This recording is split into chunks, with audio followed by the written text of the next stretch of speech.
नमस्ते दोस्तों, thank you very much for all the support. तो जैसा कि आपको पता है कि मैं डिफरेंट कैरियर प्रोस्पेक्टिव से एक्सपर्ट से बात करता हूं, तो आज मेरे साथ अजय सर हैं जो कि डायरेक्टर हैं फॉरेंसिक लैब में। डिटेल में सर आपको बताएंगे। और तो मैं रिक्वेस्ट करूंगा सर से, first of all thank you sir for giving me time. तो please help us to know about you and the journey of this department sir. मैं डॉक्टर अजय शर्मा हूँ। एट प्रेजेंट मैं यहाँ पर director state forensic science laboratory में हूँ और राजस्थान की ये लेबोरेटरी है जिसके अंडर में जयपुर इसका हेड ऑफिस है और हमारे पास इसके अलावा 6 और रीजनल लेबोरेटरी है। राजस्थान इस समय क्योंकि सबसे बड़ा प्रदेश है, राज्य है, सो हमारे पास नेटवर्क काफ़ी बड़ा रखा हुआ है हमने फॉरेंसिक के इम्पोर्टेंस के हिसाब से। सिर्फ लेबोरेटरी नहीं, इसके अलावा हमारी मोबाइल यूनिट्स भी हैं। मोबाइल यूनिट्स घटना स्थल पर पहुंच के वहाँ से जो एग्जिबिट्स होते हैं, जो एविडेंसेस होती है, उसको कलेक्ट करने में हेल्प करते हैं। मेरी जो यहाँ पर पोस्टिंग है, जो मैं राजस्थान में हूँ, मैं राजस्थान में सन 2000 से हूँ। इससे पहले मैं सीबीआई की लेबोरेटरी दिल्ली में था। फॉरेंसिक क्योंकि शुरू से मुझे अट्रैक्ट करता था, मुझे एक ऐसे फील्ड में जाना था जो कि इन्वेस्टिगेशन और अपने साइंटिफिक इन्वेस्टिगेशन से संबंधित हो और हम लोग इन्वेस्टिगेशन में मदद कर सकें। ये एक ऐसा अपकमिंग फील्ड है फॉरेंसिक साइंस जिसका नाम आज सब लोग जानते हैं। किसी समय पे इसका नाम इतना नहीं जानते थे, लेकिन जैसे ही फॉरेंसिक साइंस का अपराध के अन्वेषण में और मीडिया के थ्रू पता चला कि इसके बिना किसी अपराध का अन्वेषण या क्रिमिनल को सज़ा दिलाना संभव नहीं होता, और साथ ही हमारे जो सेंट्रल गवर्नमेंट के जितने प्रयास हैं उनके प्रयास से, तो आज की तारीख में फॉरेंसिक वर्ड या फॉरेंसिक साइंस लेबोरेटरी ये एक जाना माना नाम हो गया है। कोई भी अपराध हो उसको अगर सॉल्व करना है तो फॉरेंसिक को शामिल कर किया ही जाता है।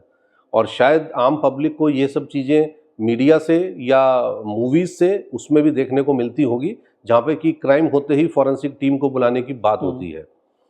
ये फॉरेंसिक साइंस असल में साइंस का एक वो पार्ट है जिसके अंदर हम साइंस की जितनी टेक्निक्स हैं उनको क्राइम को सॉल्व करने के लिए और एविडेंसेस को साइंटिफिक रूप से पेश करते हैं, जिससे कि हम अपराधी को अपराध से जोड़ सकें। ये एक बहुत महत्वपूर्ण साक्ष्य के रूप में माननीय न्यायालय में दिया जाता है। कोर्ट फॉरेंसिक एविडेंसेस पे ज़्यादा रिलाई करती है क्योंकि एक साइंटिफिक एविडेंस है, इनकी वैल्यू रहती है, साइंटिफिक टेक्निक्स के ऊपर आधारित होते हैं, और साथ में ही सबसे इम्पॉर्टेंट ये होता है कि साइंटिफिक एविडेंसेस या फॉरेंसिक एविडेंसेस कभी भी पक्षद्रोही नहीं होते। चाहे कितने साल हो जाए, हमारा जो फॉरेंसिक एविडेंस है, जो फॉरेंसिक रिपोर्ट्स हैं, वो कभी होस्टाइल नहीं होती।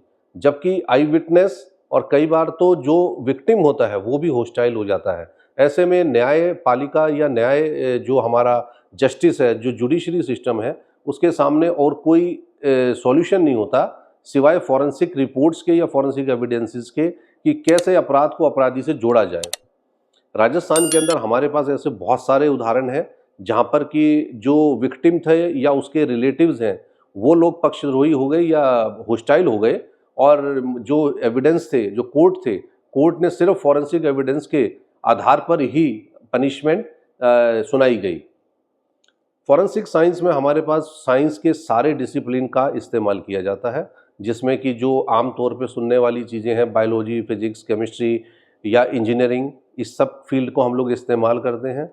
और इन सब जितनी भी साइंस की जितने क्षेत्र हैं उन सब की टेक्निक्स को यूज़ किया जाता है, और टेक्निक्स को यूज़ करते हैं हम क्राइम एग्जिबिट्स पे। क्राइम एग्जिबिट मौके से जहाँ पर क्राइम हुआ है वहाँ से फिजिकल एविडेंस के रूप में लिए जाते हैं, और उनमें से हम लोग इसी आधार पर काम करते हैं कि जब अपराधी किसी घटना स्थल पर है तो या तो वो वहाँ से कुछ लेकर गया है या वहाँ पर कुछ छोड़ के गया है, तो वही चीज़ हमारे साक्ष्य के रूप में काम आती है, अपराध को अपराधी से जोड़ने में काम आती है। जितनी भी हमारी लेबोरेटरीज है इस समय राष्ट्रीय स्तर पर हमारे पास में हर एक स्टेट में एक एक फॉरेंसिक साइंस लेबोरेटरी है, और सबके पास एक से ज़्यादा क्षेत्रीय प्रयोगशालाएं भी होती हैं, रीजनल लेबोरेटरीज भी हैं और मोबाइल यूनिट्स भी हैं। ये इसके अतिरिक्त हमारे पास में सेंट्रल गवर्नमेंट की लेबोरेटरीज हैं जिनको CFSL कहा जाता है। ये सारा नेटवर्क इसीलिए डेवलप किया गया है ताकि जो साइंटिफिक एविडेंसेस हैं वो समय पे लिए जा सके और उनका इस्तेमाल किया जा सके। जो हमारा फॉरेंसिक फील्ड है इसकी इसके अंदर आने के लिए सबसे बड़ा बात होती है कैरियर, इसमें आए कैसे। कई लोगों के प्रश्न होते हैं कि हम इसको ज्वाइन कैसे करना चाहते हैं। सबको ये चाह होती है कि हम भी इसको ज्वाइन करें। जब किसी घटना को हल होते देखते हैं फॉरेंसिक एविडेंसेस पे, तो साइंस के ज़्यादातर स्टूडेंट ये पूछते हैं कि हम इसको कैसे ले सकते हैं, एक जिज्ञासा रहती है। फॉरेंसिक साइंस की लेबोरेटरी में आने के लिए, चाहे CFSL है या स्टेट की FSL है, इन सभी के अंदर हमारे पास 2 तरीके से एंट्री लेवल है। एक है जिसके अंदर अधिकारी वर्ग आता है और दूसरा है जिसके अंदर सबऑर्डिनेट कैडर आता है। सबऑर्डिनेट कैडर के लिए हमें MSc या BSc साइंस के अंदर किसी भी सब्जेक्ट में हो, उसको उसके हिसाब से डिवीज़न के हिसाब से सिलेक्ट किया जाता है और ये सिलेक्शन कंपटीशन होता है, उसी आधार पे होता है, उसी बेसिस पे होता है। अलग अलग एजेंसीज़ हैं स्टेट की या सेंटर की जो इस तरह के एग्ज़ाम कंडक्ट करती हैं। और अगर ऑफिसर कैडर में आना है तो इसमें अनुभव होना, एक्सपीरियंस होना बहुत ज़रूरी है। यानी मास्टर डिग्री साइंस की चाहिए, चाहे फिजिक्स, केमिस्ट्री, बायोलॉजी। और अब जो नए फील्ड हमारे पास हैं जैसे DNA है, साइबर है, इनमें जो डिफरेंट कोर्सेज हैं उनमें मास्टर डिग्री और साथ में हमें कम से कम 2 या 3 साल का एक्सपीरियंस होना चाहिए, तब हम उसमें अप्लाई कर सकते हैं। और चूंकि ये इतना पॉपुलर फील्ड है तो कंपटीशन काफ़ी होता है इन पोस्टों के लिए, एग्ज़ाम कंडक्ट किए जाते हैं और जितने पर्सन इस समय MSc फॉरेंसिक कर लेते हैं उसकी तुलना में हमारे पास पोस्टें कम आती हैं। तो सिर्फ ये तो हुआ एक हमारे पास में कि गवर्नमेंट लेवल पे हमारे पास क्या ऑप्शन है या क्या अपॉर्चुनिटीज़ है। इसके अलावा आज की तारीख में प्राइवेट फॉरेंसिक एक्सपर्ट्स का भी अस्तित्व भारत में है। ये लोग प्राइवेट लेवल पर अपनी लेबोरेटरी बना के और परीक्षण या एग्जामिनेशन जिसमें होता है उसमें किया जाता है। मेरे ख्याल से हर एक स्टेट में या सेंटर में भी कई जगह मेजर जो मेट्रो सिटीज़ हैं उनके अंदर आपके सामने जरूर कोई ना कोई फॉरेंसिक एक्सपर्ट या फॉरेंसिक लैब्स होंगी जो प्राइवेट स्तर पर ऐसा काम करती हैं, आवश्यकता के अनुसार करती है। हालांकि कोर्ट के अंदर पुलिस केसेस में तो सिर्फ गवर्नमेंट की लेबोरेटरीज की ही रिपोर्ट मानी जाएगी, लेकिन इसके अलावा आम पब्लिक को कभी कोई सहायता चाहिए तो प्राइवेट एक्सपर्ट्स की रिपोर्ट का भी वो इस्तेमाल करते हैं। बेसिक सबका यही रहता है। और किसी भी फॉरेंसिक लैब के अंदर, चाहे स्टेट की है या सेंटर की है, सबसे इम्पॉर्टेंट होता है उसकी इंस्ट्रूमेंट्स। हमारी टेक्नोलॉजी एडवांस रहनी चाहिए, हमें क्रिमिनल से एक कदम आगे चलना है। तो सभी स्टेट में, सभी उसके सेंट्रल लेबोरेटरीज में उपकरण जो होते हैं, जो इंस्ट्रूमेंट्स होते हैं, उनको अपडेटेड रखा जाता है। मैं राजस्थान की बात करूं, हमारे पास वो सारे इंस्ट्रूमेंट्स हैं जो कि किसी भी एक सेंट्रल लेबोरेटरी में, और कई इंस्ट्रूमेंट ऐसे हैं जो कि ग्लोबल लेवल पे, इंटरनेशनल लेवल पर होते हैं। जैसे जो मेरे पास इंस्ट्रूमेंट है, सेम वही इंस्ट्रूमेंट FBI की लेबोरेटरी में भी है। तो भारत की कोई भी लेबोरेटरी ऐसी नहीं है जो कि ये कहा जा सके कि किसी रूप में पीछे है। टेक्नोलॉजिकल वाइज हमारे पास सारे इंस्ट्रूमेंट्स रहते हैं और जितनी भी टेक्निक है कई बार हम हायर करते हैं, सीखते रहते हैं, नई नई रिसर्च करते रहते हैं कि इसमें हमें और आगे कैसे नई चीज़ मिलती है। हर एक केस अपने आप में एक नया पहलू लेके आता है, उसमें एक नई टेक्निक लगानी पड़ती है। इस फील्ड का सबसे बड़ा चार्म ये है कि इसमें मोनोटोनस नहीं है, हर दिन आपके पास एक नया चैलेंज होता है। बाकी जितने भी प्रोफेशन है उसमें जो काम होता है वो एक जैसा होता है हर दिन, चाहे बैंकिंग ले लीजिए, टीचिंग ले लीजिए। यहाँ पे हर दिन जब एक केस आता है, उस केस में एक नई चीज़ आती है, उस पर एक नई टेक्निक लगाना, और जब उसका रिजल्ट आता है, उसका जो हमें सेटिस्फेक्शन या संतोष मिलता है, उसका कोई अंत नहीं होता, कोई मुकाबला नहीं होता कि हमारे टेक्निक से हम किसी को न्याय दिला सके या क्रिमिनल को सजा दिला सके। अभी के टाइम पर एक लेटेस्ट आपको एग्जांपल बताऊं, जो अभी हम डील कर रहे थे, जो अभी जयपुर के अंदर अजमेर रोड के ऊपर एक एक्सीडेंट हुआ जो नेशनल न्यूज़ भी बना, जिसमें कि कई लोगों की मृत्यु हुई है, एक्सीडेंटल डेथ हुई है। उनमें से 4 बॉडीज ऐसी थी जिसका आइडेंटिफिकेशन नहीं हो पा रहा था, उनके परिजन भी उनको पहचान नहीं पा रहे थे। ऐसे में कौन सा व्यक्ति है जिसकी डेथ हुई है, यह एस्टेब्लिश करना बहुत ज़रूरी था। और इसी कड़ी में पुलिस ने सीधे FSL से मदद मांगी और हम लोगों ने 24 घंटे के अंदर जो 4 सैंपल्स का मतलब जले हुए शरीर के टुकड़े, बाल या कपड़े, उनसे ये बताया गया कि ये जो व्यक्ति है, ये व्यक्ति इस परिवार का है, उसके परिवारजनों के साथ DNA मैच करके। ये 24 घंटे के अंदर इस तरह की रिपोर्ट दी गई जिससे कि आदमी आइडेंटिफाई हुए। ये एक एग्जाम्पल है जो लेटेस्ट है। इसके अलावा राजस्थान के और बहुत सारे हमारे पास केसेस हैं जिसमें कि फॉरेंसिक टेक्निक की वजह से ही अपराध सुलझाए गए हैं। तो फॉरेंसिक साइंस आज के टाइम पर एक अपकमिंग फील्ड है, एक ऐसा क्षेत्र है जिसके अंदर की अपार संभावनाएं हैं। इसी वजह से हमारे पास में national forensic science universities develop हुई हैं जो कि डेडिकेटेड फॉरेंसिक यूनिवर्सिटी है। वहाँ से एमएससी फॉरेंसिक, बीएससी फॉरेंसिक या फॉरेंसिक से संबंधित सभी कोर्सेज किए जा सकते हैं और ये फॉरेंसिक के लिए डेडिकेटेड यूनिवर्सिटी है। ये अपने आप में एक बहुत इंपॉर्टेंट चीज़ है कि फॉरेंसिक के लिए डेडिकेटेड यूनिवर्सिटीज़ भी भारत में मौजूद है और जो इंटरेस्टेड है इस फील्ड में आने के लिए वो वहाँ से अपनी कैपेबिलिटी के हिसाब से कोर्स कर सकते हैं।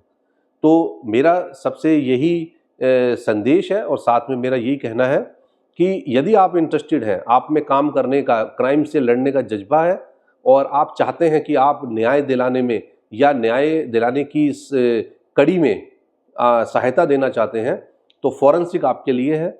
लेकिन फॉरेंसिक अपने साथ के अंदर आराम की नौकरी नहीं लाता, इसमें बहुत सारे चैलेंजेस होते हैं, आपको दिन रात काम करना पड़ सकता है और हमारे लिए कभी भी आराम नाम का शब्द नहीं होता है। अगर क्राइम हो गया है तो हम लोग पुलिस के साथ उसी तरीके से काम करते हैं जैसे कि वो लोग 24 घंटे काम करते हैं। तो अगर ये सब क्वालिटीज़ किसी के अंदर है तो उसके लिए फॉरेंसिक बहुत अच्छा फील्ड है और मैं चाहता हूँ कि जो नई जनरेशन है, जो नए साइंस के जो स्टूडेंट्स हैं, उन लोगों को ये फील्ड ऑप्ट करना चाहिए। थोड़ा बहुत मेरे को और थोड़ी सी क्यूरियोसिटी हुई जब आपसे जान रहा था सर। एक तो सर कि ये पुलिस डिपार्टमेंट अलग है और ये वाला डिपार्टमेंट एक सेपरेट डिपार्टमेंट है, राइट? जी हाँ, ये बिल्कुल सही है। पुलिस और फॉरेंसिक्स लैब ज़्यादातर सभी जगह पर दो अलग अलग डिपार्टमेंट रहते हैं और ये होना भी चाहिए क्योंकि कोर्ट के अंदर जो इन्वेस्टिगेशन कर रहा है वही फॉरेंसिक का नहीं होना चाहिए। इसीलिए गृह विभाग के उसके अंदर दोनों डिपार्टमेंट आते हैं लेकिन अलग अलग रहते हैं। पुलिस अलग रहता है और फॉरेंसिक लैब अलग रहती है। ओके। और सर जो आपने अभी फॉरेंसिक डिपार्टमेंट के बारे में बताया, तो इसमें सर कौन कौन से वर्टिकल होते हैं? जैसे जो बच्चा भी अगर डिग्री लेगा तो क्या उनकी अलग अलग, जैसे अगर एमएससी में अपन देखते हैं जब मैथ्स या फिजिक्स, केमिस्ट्री, बायो में लेता है तो वो एक पर्टिकुलर सब्जेक्ट में मिल जाती है। इसी तरह जब फॉरेंसिक साइंस में उसको डिग्री मिलेगी तो क्या कोई पर्टिकुलर वर्टिकल्स होते हैं सर इसमें जिसमें उनको पर्टिकुलर डिग्री मिलती है? जी हाँ, फॉरेंसिक साइंस में जब एमएससी की जाती है तो उसके अंदर हमारे जितने भी तरीके हैं, टेक्निक्स हैं, उन्हीं के आधार पर डिग्री दी जाती है। जैसे toxicology, serology, DNA, cyber forensic, physical science, fingerprint, इन सब की अपनी स्पेशलाइजेशन के साथ डिग्री दी जाती है। तो ये जिसको जिस फील्ड में इंटरेस्ट है जी, वो उसी फील्ड की डिग्री लेता है और आगे उसको उसी फील्ड के अंदर अप्लाई करने के लिए जॉब मिलता है। ग्रेट सर, अपने लास्ट टाइम एक आप बात बता रहे थे कि आपने इसमें फॉरेंसिक साइंस में मोबाइल से भी कुछ आप लोग डाटा निकालते हैं और उसमें भी हेल्प होता है, तो वो भी एक तरह से कोई साइंस है, उसके लिए अलग से स्टडी करनी पड़ती है एक्सपर्ट को? आजकल क्या, क्योंकि मोबाइल हर एक पर्सन के पास होता है तो ज़्यादातर कई अपराध ऐसे होते हैं जिसके अंदर कि हमें मौके पर मोबाइल मिल सकता है। मोबाइल से बहुत सारी सूचनाएं मिलती हैं और कभी किसी क्राइम में अगर मोबाइल इन्वॉल्व है तो हम लोगों के पास जो साइबर फॉरेंसिक डिवीज़न है, ये पुलिस हमारे पास में इन्वेस्टिगेटिंग एजेंसी डेटा निकलवाने के लिए, और डेटा नॉर्मल डेटा नहीं, जो डिलीटेड डेटा होता है, यदि अपराधी ने कोई अपराध किया है तो वो अपना डेटा उसमें से डिलीट कर देगा। हमारा काम होता है डेटा को रिकवर करना। यहाँ पर मैं आपको फिर से एक नई बात बताऊं, फॉरेंसिक कभी भी दिखने वाली चीज़ के लिए नहीं होता। हम वो काम करते हैं जो नहीं दिखता, जो नहीं पता, तो हम वो चीज़ लेके आते हैं जो कि नॉर्मल नेकेड आई से या नॉर्मल पर्सन के लिए एग्जिस्ट नहीं करती। तो इसी तरह डेटा है, जो डेटा डिलीट हो गया है, चाहे फेसबुक है, व्हाट्सएप है, या लॉग है, या इंस्टाग्राम है, उन सब का डेटा हम लोग रिट्राइव करते हैं, वापस लाते हैं और उसमें से सर्च किया जाता है कि क्या जो डिलीटेड डेटा है उसमें जो चीज़ हमें चाहिए वो मौजूद है या नहीं है। तो बेसिकली ये वेब और मोबाइल और सब सारा जो भी मतलब इलेक्ट्रॉनिक डेटा रिलेटेड है वो सारों से रिलेटेड इस एफएसएल में काम होता है, राइट? जी हाँ, साइबर फॉरेंसिक में यही आता है। कंप्यूटर सॉफ्टवेयर्स भी आते हैं, पेन ड्राइव्स आएंगी, मोबाइल फोन्स आएंगे। 90% केसेस मोबाइल से रिलेटेड होते हैं जिनके अंदर की मोबाइल से डेटा निकालना होता है, तो वो साइबर फॉरेंसिक में आते हैं। Great sir. सर इसमें अभी आप बता रहे थे कि अगर आपको ऑफिसर ग्रेड में आना है तो आपको कुछ एक्सपीरियंस लेके आना पड़ेगा। तो जैसे आपने बोला जो प्राइवेट हैं, गवर्नमेंट में क्योंकि वो फिर एग्जाम से आएगा बंदा, लेकिन अगर जो प्राइवेट यूनिवर्सिटीज हैं या प्राइवेट जो लैब्स हैं, उनमें अगर किसी ने काम कर रखा है तो क्या वो एक्सपीरियंस उसको ऑफिसर ग्रेड में आने में काम मदद करेगा सर? नहीं, देखिए ऑफिसर ग्रेड में आने के लिए ज़्यादातर सभी जो एफएसएल्स हैं उनके रिक्रूटमेंट रूल में यही है कि किसी भी स्टेट या सेंट्रल लेबोरेटरी में आपके पास में काम करने का एक्सपीरियंस होना चाहिए। ओके। प्राइवेट फॉर लैब्स के अंदर बहुत सारी ऑथेंटिसिटी या टेक्निक्स का उतना नहीं होना, इस कारण उनको नहीं शामिल किया जाता। तो गवर्नमेंट लैब्स का ही एक्सपीरियंस अगर गवर्नमेंट डिपार्टमेंट में आना है तो वो माना जाता है। ओके, तो काइंड ऑफ जैसे कि इंटरनल जो प्रमोशंस होते हैं गवर्नमेंट के अंदर एग्जाम के थ्रू, जैसे बैंकिंग में भी होते हैं और सब सेक्टर में, तो उसी तरह से अपने यहाँ पे भी इंटरनल प्रमोशन कह सकते हैं उसको। जब आप किसी लैब से करके आए और आपने यहाँ पे एग्जाम का या ऑफिसर की कोई पोस्ट निकली तो आपने उसका एग्जाम दिया, तो आपका वो एक्सपीरियंस यहाँ काउंट हो गया। ज़्यादातर ऐसा ही होता है। जो व्यक्ति, जो भी कोई कैंडिडेट होता है, यदि वो किसी और लेबोरेटरी में फॉर एग्जांपल सबऑर्डिनेट कैडर में वो काम कर रहा है और 2-3 साल उसको हो गए, तो वो दूसरे लैब के अंदर कोई पोस्ट एडवर्टीज हो रही है तो उसके लिए वो एलिजिबल हो जाता है दूसरे पोस्ट पे अप्लाई करने के लिए, एक्सपीरियंस वाली पोस्ट पे अप्लाई करने के लिए। और सर ये सेंट्रलाइज्ड होती है इसकी पोस्टिंग या स्टेट का अलग अलग चलता है? इसमें जो सेंट्रल लेबोरेटरीज हैं वहाँ पे तो सेंट्रलाइज पोस्टिंग है। ठीक है। हमारे पास इस समय सेंट्रल फॉरेंसिक लेबोरेटरीज हैं जो कि दिल्ली, हैदराबाद, कोलकाता, चंडीगढ़, पुणे, गुवाहाटी, ऐसे कई कई जगहों पर है। उनके लिए सेंट्रलाइज पोस्टिंग है, कहीं पर भी पोस्टिंग हो सकती है। और हर एक स्टेट की जो लेबोरेटरी है वो स्टेट के अंदर कहीं भी पोस्टिंग होती है। और मिनिमम इसकी क्वालिफिकेशन एक डिग्री है, जो या बीएससी हो या एमएससी हो? हाँ, साइंस में डिग्री होना जरूरी साइंस है। में बीएससी या एमएससी की जो डिग्री होगी, अगर बीएससी है तो सबऑर्डिनेट कैडर में वो अप्लाई कर सकता है या आ सकता है जी। और गेस्टेड पोस्ट ऑफिसर कैडर के लिए तो कम से कम एमएससी। ओके। और सर बच्चों को क्या टिप्स देना चाहेंगे जो बच्चे इस प्रिपरेशन कर रहे हों या अभी गवर्नमेंट ने निकाल रखी हो पोस्टें, या आप अगर बताना चाहें कि कोई अपकमिंग, क्योंकि आप एक डायरेक्टर पोस्ट पे हैं, तो अगर अपकमिंग कोई पोस्टें आने वाली हों जहाँ पे बच्चे अपनी तैयारी रख सकें, तो किस तरह का एग्जाम पैटर्न होता है सर? और क्या लास्ट में इंटरव्यू भी होता है या केवल एग्जाम सिलेक्शन उसके बेसिस पे होता है, मार्क्स के बेसिस पे? इस समय राजस्थान के कॉन्टेक्स्ट में मैं बताऊं कि राजस्थान पब्लिक सर्विस कमीशन ने 14 पोस्ट सीनियर साइंटिफिक ऑफिसर की एडवर्टीज कर रखी हैं। वो अलग अलग फील्ड की हैं, बायोलॉजी की भी हैं, सीरोलॉजी भी है, डॉक्यूमेंट की भी है और डीएनए भी है उसके अंदर। तो ये सभी अलग अलग फील्ड की हैं, जिसका स्पेशलाइजेशन जैसी डिग्री होगी वो उसमें अप्लाई कर सकता है। और इसके बाद में एग्ज़ाम कंडक्ट होगा उसके सब्जेक्ट के हिसाब से, जिस सब्जेक्ट का उसके पास स्पेशलाइजेशन है और जो जो हमने उसके अंदर सब्जेक्ट रखे हुए हैं उनका कॉम्पिटिटिव एग्ज़ाम होगा। साथ में ज़्यादातर सभी जगह पर उस जगह की, किसी राज्य की जिसकी पोस्ट है उसका एक जीके का, जनरल नॉलेज का, इंग्लिश लैंग्वेज का एक साथ में एग्ज़ाम भी लिया जाता है। ये सारा जो सिस्टम है कि किस तरह का एग्ज़ाम होगा, ये पब्लिक सर्विस कमीशन या जो बॉडी है वो डिसाइड कर रखा होता है। उनका एक सिस्टम है, उसके हिसाब से होता है। और जो सब्जेक्ट का एग्ज़ाम होता है उसके अंदर जो सब्जेक्ट जिसने पढ़ा है उसी चीज़ का उसका एग्ज़ाम होगा। ओके सर, तो आई थिंक अपन ने मोस्टली सब कुछ कवर कर ही लिया इस डिपार्टमेंट से रिलेटेड और इस कैरियर से रिलेटेड। तो फिर भी अगर sir before we end up this discussion, कोई अगर लास्ट मिनट में आप बच्चों को एडवाइस देना चाहिए या कोई ऐसी चीज़ जो मैं ना पूछ पाया हूँ आपसे और आपको याद आ रही हो कि नहीं ये भी बच्चों के नॉलेज में या जनरल पब्लिक के नॉलेज के लिए अच्छी चीज़ है, या बेसिक इन्फॉर्मेशन, कई बार क्या होता है कि पब्लिक भी थोड़ा सा क्या है कि क्यूरियोसिटी रहती है जानने की, तो बेसिक पब्लिक को भी अगर कभी किसी, जैसे आपने बोला कि अगर गवर्नमेंट में नहीं है तो प्राइवेट लैब्स में जा सकते हैं, तो किस तरह की हेल्प वो पब्लिक इस डिपार्टमेंट से ले सकती है? देखिए, आम ज़्यादातर जो फॉरेंसिक लैब का काम है, जो फॉरेंसिक का कोर जो प्रोफेशन है, इसका काम तभी किसी भी पब्लिक पर्सन को समझ आता है जब वो खुद अफेक्ट होता है। और ज़्यादातर हम जब खबर पढ़ते हैं, कोई न्यूज़ पढ़ते हैं, कोई न्यूज़ देखते हैं और जब उसके अंदर ये पता चलता है कि भाई इस तरह की जांच हुई जिससे कि ये पकड़ा गया, तभी पर आदमी का इसमें इंटरेस्ट आता है कि ये कैसे हुआ, कैसे और कहाँ से हुआ, तब समझ आता है। और या फिर जब पर्सन खुद अफेक्ट होता है, किसी क्राइम में उसके साथ कोई घटना हो जाती है, कोई इंसिडेंट हो जाए और उसको ज़रूरत पड़ती है, तब उसको ऐसा महसूस होता है। जैसे हमारे पास कई मामलों के अंदर जो डिसीज्ड हैं, जिनकी कोई पर्सन, कोई बच्चा, किसी की डेथ हो गई, तो उसके पेरेंट्स सबसे पहले डिमांड करते हैं कि आप फॉरेंसिक की क्या रिपोर्ट थी, फॉरेंसिक से क्यों नहीं एग्जामिन कराया गया, और यदि ऐसा नहीं कराया गया तो क्वेश्चन मार्क लगता है इन्वेस्टिगेशन पर। तो ये एक जनरल पब्लिक का फॉरेंसिक के ऊपर विश्वास और साथ में कोर्ट का विश्वास इस वजह से है कि सभी लोग इसको एक अनबाइस्ड, जिसमें कोई पार्शियलिटी नहीं होती, ऐसा एक सब्जेक्ट मानते हैं और इसी वजह से इसके ऊपर विश्वास रखते हैं। अब जैसा मैंने आपको पहले बताया था कि जब ये सब चीज़ें सुनने में आती हैं तो जो पर्सन फॉरेंसिक साइंस का कोर्स कर रहा है या जो नहीं कर रहा, उसका भी इंटरेस्ट हो जाता है कि हम फॉरेंसिक साइंस में चले जाएं, क्योंकि एक चैलेंजिंग फील्ड दिखता है सामने उसको। यहाँ पर मैं एक चीज़ पर थोड़ा सा कई चीज़ों पे डिफरेंस रखता हूँ। मेरे आजकल सभी यूनिवर्सिटीज़, आप किसी भी यूनिवर्सिटी को देख लीजिए, प्राइवेट यूनिवर्सिटीज़ में सबके पास में एमएससी फॉरेंसिक कोर्स है। सभी यूनिवर्सिटीज़ एमएससी फॉरेंसिक करा रही है। कारण क्योंकि बच्चों को क्रेज है करने का, हर आदमी भागता है कि मुझे फॉरेंसिक में जाना है जी।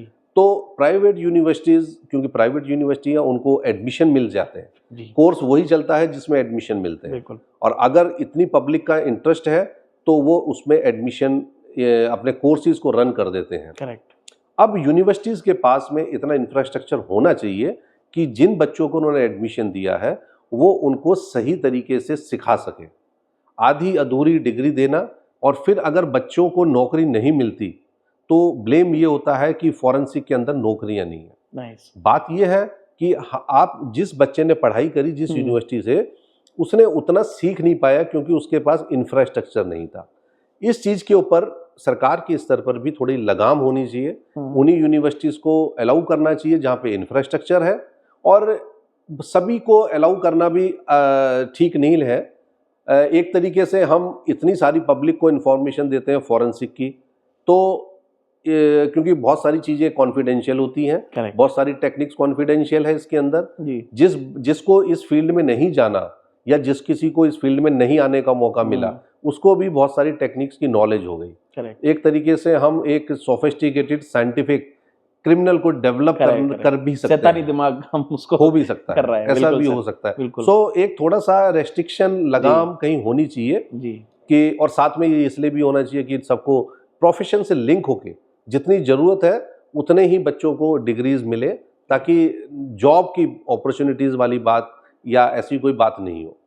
तो सर जैसे आपने बताया ना कि, तो वही मेरा क्वेश्चन भी था कि बच्चे कैसे पहचाने, तो आपने एक तरह से बता ही दिया। तो जो गवर्नमेंट एफिलेटेड हो, जैसे जो आपने अभी यूनिवर्सिटी का नाम बताया था कि ये गवर्नमेंट ने एक डीम्ड यूनिवर्सिटी उसकी बना रखी है पर्टिकुलर डिपार्टमेंट, तो उस यूनिवर्सिटी से जो कॉलेजेस हो, वो कॉलेज अगर वो बच्चे प्रेफर करें तो ज्यादा बेटर है रेदर देन डीम्ड यूनिवर्सिटीज। फिर डीम्ड यूनिवर्सिटीज पे जैसा आपने बताया कि अगर इंफ्रास्ट्रक्चर आपको लगता है, पहले प्रॉपर रिसर्च करें, वो बच्चे भी प्रॉपर रिसर्च करें, हवा में बातें ना करें और केवल just for the sake of course ना करें, क्योंकि नहीं तो फिर लास्ट में उनको आउटपुट में 0 मिलेगा। बिल्कुल बिल्कुल यही बात है। यूनिवर्सिटीज़ को आपको जज करना चाहिए। हम किसी स्कूल में एडमिशन लेने जाते हैं तो हम उस स्कूल का सारा पता करते हैं, रिजल्ट कैसा रहता है, उसकी पढ़ाई कैसी है, फैकल्टी कैसी है। यही चीज़ें हमें यूनिवर्सिटी के साथ भी रखनी चाहिए। अदरवाइज़ तो फिर ये प्रॉब्लम जो आती है वो इसी वजह से आती है कि यूनिवर्सिटीज़ अपडेटेड नहीं होती हैं। अगर पूरे नेशनल लेवल पर मैं अगर कहना चाहूँ, हमारे पास में बहुत सी ऐसी यूनिवर्सिटी हैं जो कि फॉरेंसिक के लिए अच्छा कोर्स कराती हैं। जैसे मैंने national forensic science university Gandhinagar Gujarat, और उसके कैंपसेस पूरे भारत में खुल रहे हैं, अभी पहले भी हैं।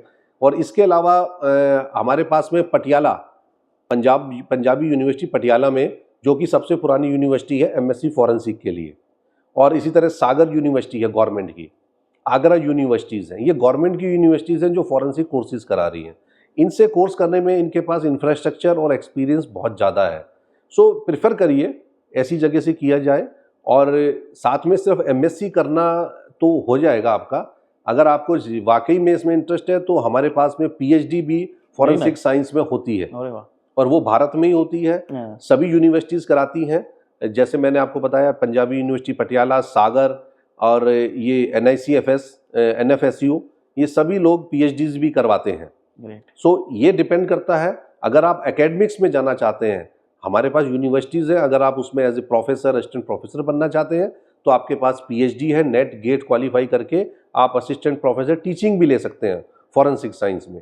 और अगर आपके अंदर है कि मुझे फॉरेंसिक लैब में काम करना है तो आपके लिए दूसरा चैनल खुलता है। Great sir. और सर जैसे हमें पता है कि गवर्नमेंट का कोई या तो इंस्टीट्यूट हो या एग्जाम हो या कोई भी डिपार्टमेंट हो, कहीं ना कहीं उसका एग्जाम होता है, तो इसमें जो गवर्नमेंट यूनिवर्सिटी जिन्होंने आपने नाम बताए, उनके भी कोई एंट्रेंस एग्जाम होते हैं सर, या उनके डायरेक्ट जी। एडमिशन हो सकते हैं? नहीं, आजकल जैसे मैंने आपको बताया कि इनपुट लेने वाले बहुत ज़्यादा लोग हैं, जी। सभी इंटरेस्टेड होते हैं, तो जितनी भी गवर्नमेंट यूनिवर्सिटीज़ है ये सब एक कॉम्पिटिटिव एग्जाम के थ्रू सेलेक्ट करती हैं। एनएफएसयू जैसे मैंने आपको नाम बताया, जी। वो एक कॉमन टेस्ट लेती हैं और आपकी मेरिट के हिसाब से आपको कैंपस मिलता है। आपको गांधीनगर मिलेगा या दिल्ली मिलेगा या गोवा कैंपस मिलेगा, ये आपके मार्क्स पे डिपेंड करेगा। ओके।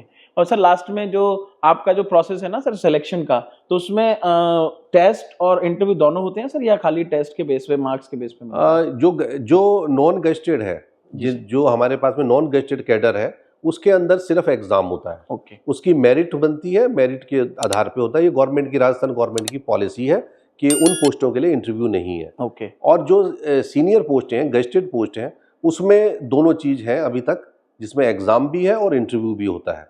ये डिपेंड करता है जो रिक्रूटिंग एजेंसी है, जैसे राजस्थान पब्लिक सर्विस कमीशन, कि वो कितने बच्चों को सिलेक्ट करके इंटरव्यू के लिए क्वालिफाई करते हैं।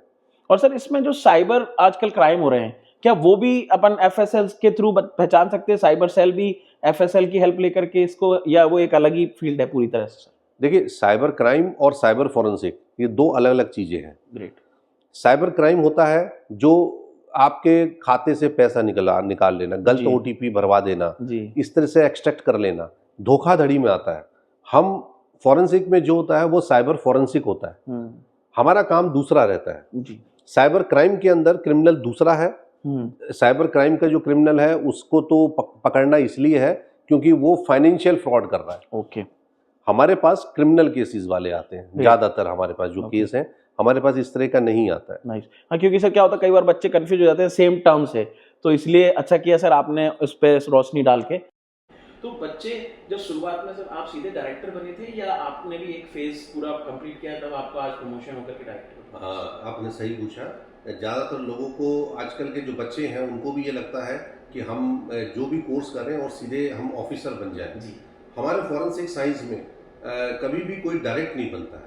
हम लोगों को, मैंने आपको बताया कि हमारे यहाँ एक्सपीरियंस बहुत इंपॉर्टेंट रहता है। मैं अपनी जर्नी बताऊं, मैं दिल्ली यूनिवर्सिटी से मेरी सारी क्वालिफिकेशन हुई थी, और उसके बाद में मैंने दिल्ली यूनिवर्सिटी के डिपार्टमेंट से ही post graduate diploma forensic science में किया था। और जैसे ही वो कोर्स मेरा पूरा हुआ, उसके बाद मुझे सेंट्रल फॉरेंसिक लेबोरेटरी CBI, वहाँ पर क्योंकि जॉब अपॉर्चुनिटी थी, और मैंने वहाँ पर सीनियर साइंटिफिक असिस्टेंट और साइंटिफिक असिस्टेंट इन पोस्टों पे ज्वाइन करके अपनी जर्नी शुरू करी थी। जस्ट पास आउट था यूनिवर्सिटी से, सो उस टाइम के ऊपर एक तरह से नया फील्ड था मेरे लिए। सुना जरूर था कि भी फॉरेंसिक साइंस होता है, लेकिन क्या होता है ये नहीं मालूम था। और अपनी जो जर्नी थी मेरी वहाँ की, वहाँ लगभग 10 साल मैंने काम किया था, जिसमें कि CBI केसेस मैंने हैंडल किए, दिल्ली पुलिस के केसेस हैंडल किए। ये जो एक्सपीरियंस होता है, ये आदमी को, किसी एक्सपर्ट को, हम एक्सपर्ट कहते हैं, एक्सपर्ट को एक तरह से उसको इसकी सीजनिंग करने में काम आता है। आप जब उस प्रोसेस से निकलते हैं तब आपको बहुत सारी चीज़ें सीखने को मिलती हैं, और जब वो चीज़ सीख जाते हैं तब उसके बाद में राजस्थान के अंदर यहाँ पे पोस्ट थी, एक स्पेशल कैडर की पोस्ट आई थी, जिसमें सिर्फ 6 लोग सिलेक्ट हुए थे। हम राजस्थान में जो आए थे, अलग अलग स्टेट से एक पर्सन आया था। दिल्ली से मैं आया था और बाकी लोग अलग अलग स्टेट से आए थे। सो ये एक स्पेशल रिक्रूटमेंट के थ्रू मैं राजस्थान में as a senior scientific officer आया, और सीनियर साइंटिफिक ऑफिसर आने के बाद में हमारी जो पोस्टिंग्स होती हैं, जैसे मैं जयपुर में मेरी पोस्टिंग रही, फिर उसके बाद हमारा कैडर बना असिस्टेंट डायरेक्टर बन के मैं जोधपुर रहा हूँ करीब 9 साल, और उसके बाद में उदयपुर वहाँ मेरी पोस्टिंग रही। उसके बाद डिप्टी डायरेक्टर क्राइम सीन भी हमने हैंडल किया है, तो उसके बाद डिप्टी डायरेक्टर क्राइम सीन रहे हैं। और इसी तरीके से और प्रमोशन लेते हुए टाइम के साथ में डायरेक्टर की पोस्ट मिलती है, वो सीनियरिटी से मिलती है, आपके एक्सपीरियंस से मिलती है। तो डायरेक्टर एक किसी भी लेबोरेटरी का हेड होता है, उसके पास में एडमिनिस्ट्रेटिव और टेक्निकल दोनों नॉलेज होनी चाहिए। उसका काम होता है पुलिस के साथ लैब को कोऑर्डिनेट करना, सरकार के साथ, गवर्नमेंट के साथ करना, और जब भी कभी क्राइम होता है उस समय अपनी लैब के साथ में, उस क्राइम के साथ में हमें क्या क्या चीज़ चाहिए, कैसे परीक्षण होगा, क्या एग्जामिनेशन होगा, उन सब चीज़ों के लिए वो काम करता है।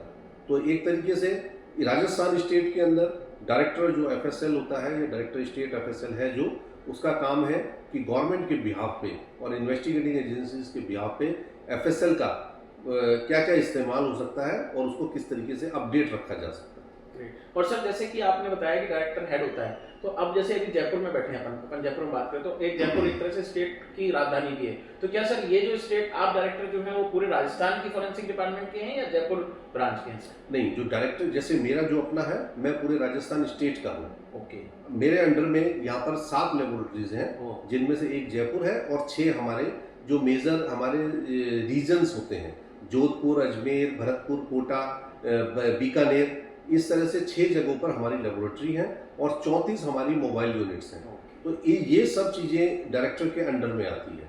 हमें उन लेबोरेटरीज का भी डेवलप कराना, वहाँ का भी काम देखना, वहाँ पे नए नए डिवीज़न शुरू कराना, ये सब चीज़ें हमारी डेवलपमेंट में रहती हैं। ग्रेट, थैंक यू सर, क्योंकि ये भी एक नॉलेज बेस्ड बात हो गई सर, और आपकी जर्नी तो पता चली, क्योंकि आजकल के बच्चे सच में ऐसे ही होते हैं, उनको क्या है कि पहले दिन से चाहिए उनको सारा। और सर अब जब अपन बता ही रहे हैं और बच्चों को बोल ही रहे हैं, तो क्या क्या फैसिलिटीज मिलती हैं सर एक ऑफिसर को या एक डायरेक्टर को सर? फैसिलिटी केस तो जो आपको एक गवर्नमेंट का जो प्रोटोकॉल है वो तो मिलती है। आपका जो पे स्केल है उसके हिसाब से आपकी फैसिलिटी जुड़ती रहती है। आप ऑफिसर कैडर में हैं तो आपको उसके हिसाब से आपको बहुत सारी चीज़ें मिलती हैं। आपको जो फील्ड में रहते हैं उनको व्हीकल तक मिलता है। तो सरकारी वो सब चीज़ें, गवर्नमेंट के जितने भी एंटाइटलमेंट है वो तो मिलता है, लेकिन इन सबसे ऊपर जो मिलता है, जो चीज़ और कोई नहीं कमा सकता, वो होती है इज्जत। जो रिस्पेक्ट आपको मिलती है, एक फॉरेंसिक ऑफिसर को मिलती है, चाहे पब्लिक में हो या इन्वेस्टिगेटिंग एजेंसी के पास हो, वो चीज़ कोई और नहीं ले पाता है। तो आपको फैसिलिटी क्या मिल रही है वो मैटर नहीं करता, आपको सोसाइटी के अंदर इज्जत कितनी मिल रही है। जो पर्सन फॉरेंसिक फील्ड में होता है, उसके परिवार वाले, उसके जहाँ वो रहता है आसपास वाले सब लोग उसके साथ में मिलना चाहते हैं। किस तरीके से होता है, क्यूरियोसिटी रहती है। सो बाकी सब प्रोफेशन के हिसाब से इस प्रोफेशन के अंदर आपके पास बहुत बड़ा मौका होता है कि आप अपने लिए इज्जत कमा सके, आप अपने लिए जॉब सेटिस्फेक्शन ले सके। I think most of the things we have covered, sir. Yes. I really appreciate your time and effort, sir, and a knowledge you share. Thank you very much, sir, for your valuable time. And hope बच्चों को पसंद आया होगा। तो मैं भी यही कहूँगा कि अगर आपका फोरेंसिक साइंस में इंटरेस्ट है, तो जैसा कि सर ने इनपुट्स दिए, सर ने आपको बताया यूनिवर्सिटीज़ के बारे में, कॉलेजेस के बारे में, आप रिसर्च करें। और भी अगर आपको कुछ जानना है तो आप मुझे कमेंट में बताएं, तो मैं कोशिश करूंगा सर से इनपुट लेकर के आप तक पहुंचाने का। Thank you very much. Thank you sir. Thanks for your welcome time.